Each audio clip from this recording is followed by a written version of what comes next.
Yes, guys, the Premier League striker market has been absolutely wild this summer. We've got Liverpool looking at Alexander Isak, Manchester United about to sign Benjamin Sesko, Arsenal getting Victor Gyökeres, Chelsea getting Delap and Pedro, and it looks as though Newcastle might end up with the player that Chelsea reportedly don't want, Nicolas Jackson. If you watch my GBFC videos, I've said weeks ago, Nicolas Jackson to Newcastle makes a lot of sense. Alexander Isak going to Liverpool has always felt like the kind of deal that if Liverpool wanted it this summer, they could go and get it. And we don't know if they're actually going to offer Newcastle the money that Newcastle want for Alexander Isak. But I think at this point in time, Darwin Núñez has just been sold to Saudi Arabia for 53 million euros.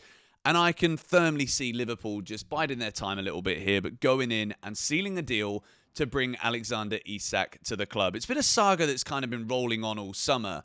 And Newcastle just haven't really been, I wouldn't say necessarily, it might be unfair to say they've been unprepared, but they've certainly been unsuccessful. They looked at Bryan Mbeumo, didn't get him. Looked at Matheus Cunha, didn't get him. Looked at James Trafford, didn't get him. Now they've wanted Benjamin Sesko, seemingly gone all out and made record bids for Benjamin Sesko, and he's chosen Manchester United.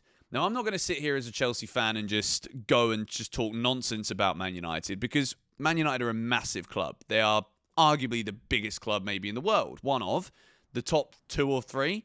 So there is still an element of a player looking at United and thinking, well, they're not going to be 15th forever. They've got Ruben Amorim as a manager who was one of the most exciting, promising young managers in Europe until he finished 15th with Man United. Does it mean that they are just really... Yeah, probably it does mean they're just really bad, but they are addressing the problems. Manchester United this summer have fair play to them. I don't know if it's legally allowed financially. Like, didn't Jim Ratcliffe come out and be like, oh yeah, we've got to sell loads of players, and then they've just bought everybody and not sold hardly anybody yet?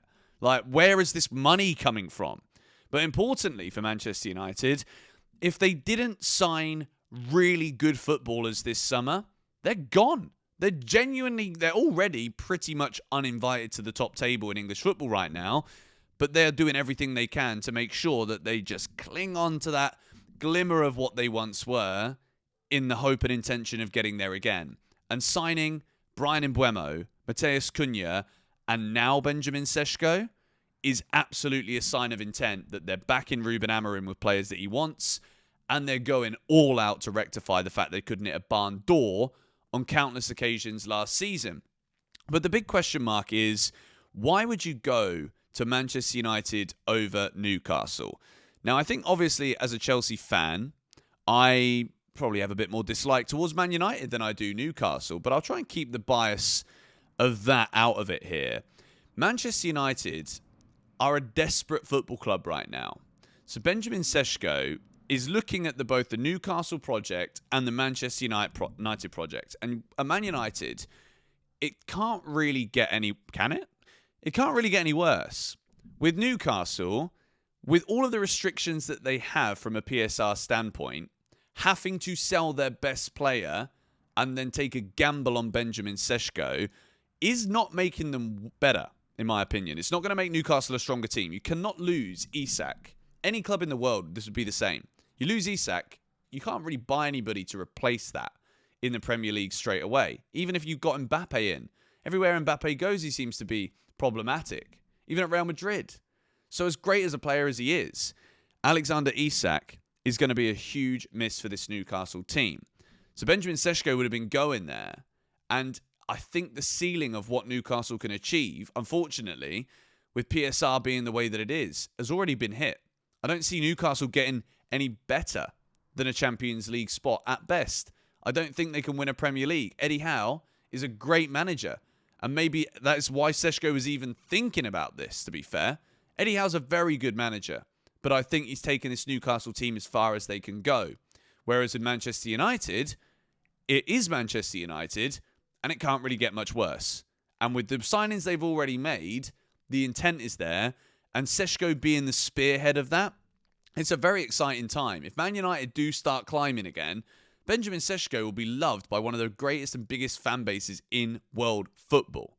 So I think that is a huge appeal to him as a striker. And that's probably why he's chosen Manchester United. He believes that Man United can and will get back to the top. And maybe it's a personal project. Maybe he's joining it because he loves Man United. I don't know. I don't know Benjamin Sesko. He ain't on my flipping cell phone, telephone buzzer.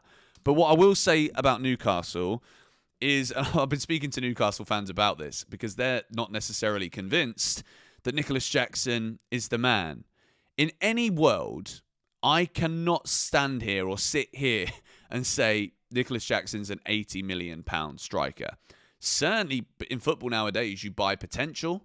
We're seeing Chelsea have obviously gone and started this crazy model of we're signing young players, and lots of teams are following suit now. But I'll say this about Nicolas Jackson.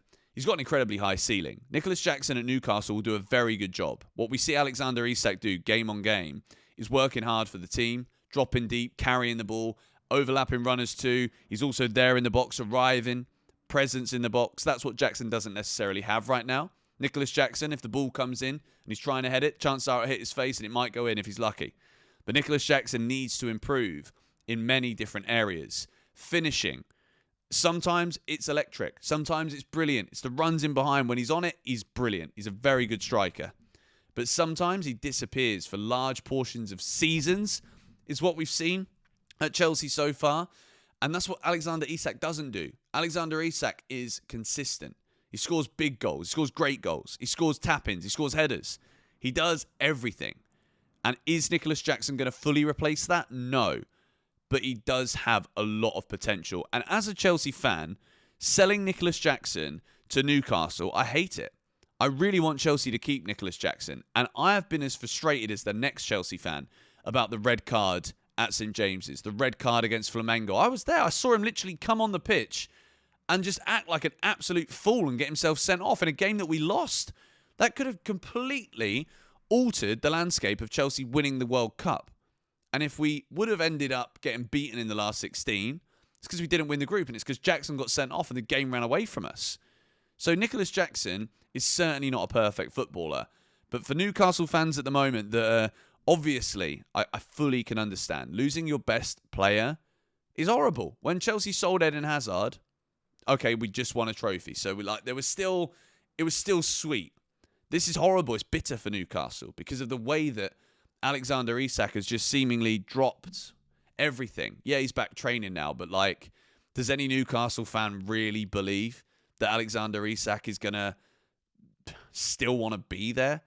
He's doing everything he possibly can to go and sign for Liverpool, who are a team that Newcastle should be looking up at right now and being like, right, we're coming after you. And I feel for Newcastle, I do, because as a Chelsea fan, we've been able to splash the cash under Abramovich, under Clearlake. And for Newcastle, they just get all of that money, and then they are really the big losers here, because every football fan would love their club to be bought by someone who wants to go out and buy all the best players, but now they can't actually do that. But Nicolas Jackson is not a bad player. Yes, you're probably overpaying if you pay 80 million, but that's the market. That's what we're seeing. Benjamin Sesko is not a 90 million euro striker. He's just not. He's probably a 60 million, 65 million.